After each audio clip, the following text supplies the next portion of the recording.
Sylvain, bonjour. Bonjour.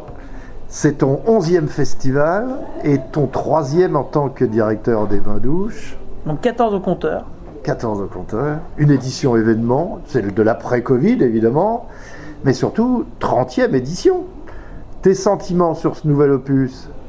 On est extrêmement impatient parce que c'est un pas supplémentaire vers un retour à la normale. Même si, comme il a été configuré, ce festival, et c'est encore une formule particulière, puisque quand on s'est lancé dans l'aventure en novembre, on ne savait pas quelle sauce on allait être mangé d'un point de vue des protocoles, donc il a fallu inventer et réfléchir à plusieurs solutions. Bon, il y a des choses qu'on a ajoutées, parce qu'il y a des choses qui nous sont à nouveau autorisées. Il faut se rappeler que jusqu'au mois de mars dernier, on ne pouvait pas faire de pot.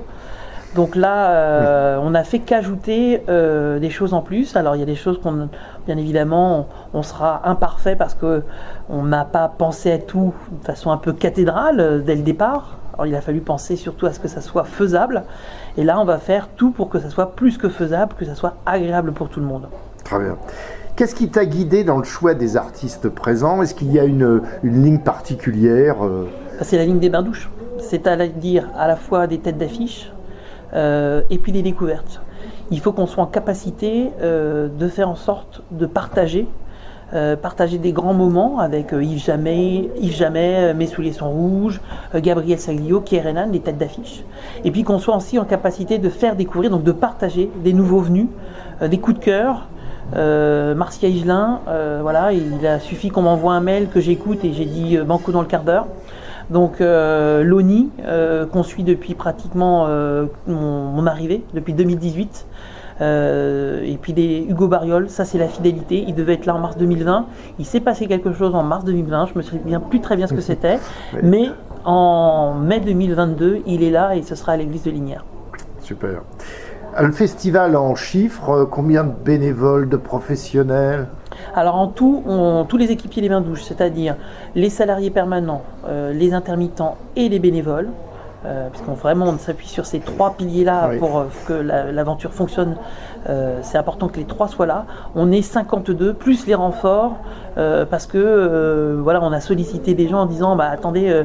Peut-être qu'il y en aura un qui sera malade, hein. Donc mettez-vous en garde, en réserve de la République, on va peut-être pouvoir vous appeler au dernier moment pour donner un coup de main. Donc on est 52 et c'est sans compter tout ce qui gravite autour de ce festival.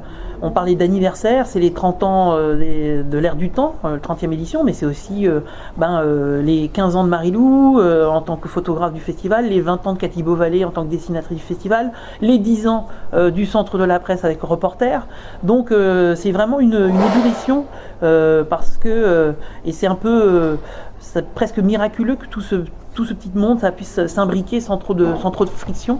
Voilà, ça gravite, c'est une vraie ruche quoi, que cette ère du temps.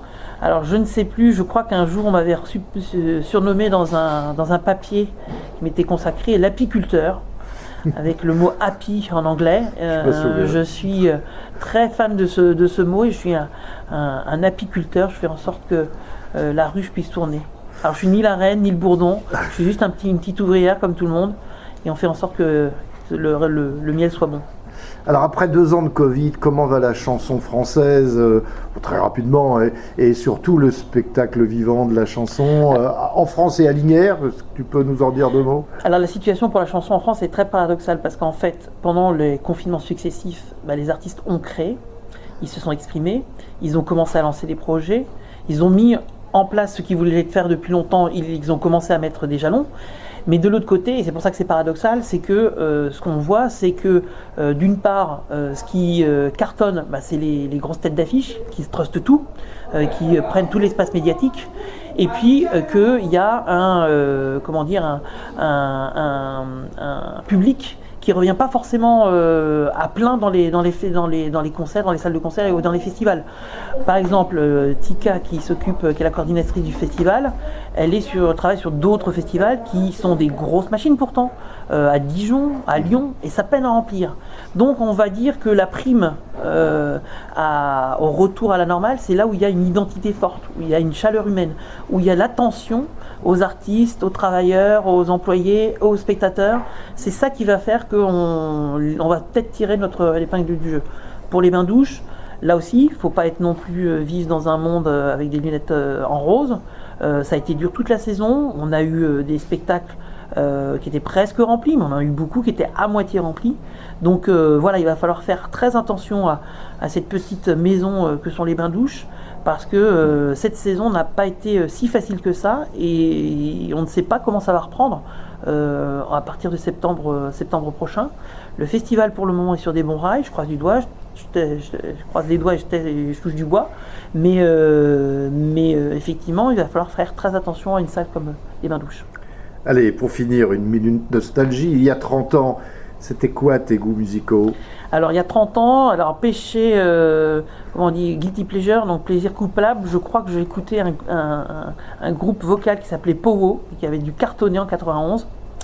Mais je commençais aussi à écouter du Nirvana, donc vous voyez, j'étais entre deux tensions très différentes. Très bien, merci Sylvain.